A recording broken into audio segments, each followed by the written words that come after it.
Mən Bayramov Gülhüseyn Vidadioğlu 1990-cı il Cəbrayıl rayonunda anadan olmuşam.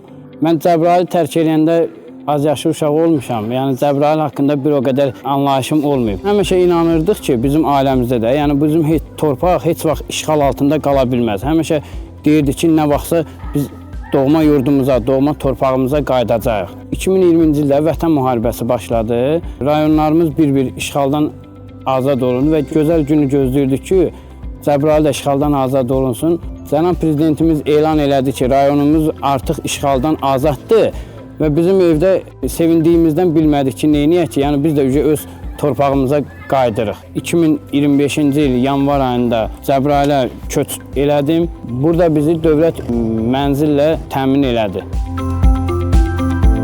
Və mən burada bir işlə məşğul olmalıydım. Buna görə Dövlət Məşğulluq Agentliyinə müraciət elədim və məni 3 aylıq kursa cəlb elədilər. Mən də kursu bitirib işlə təmin olundum.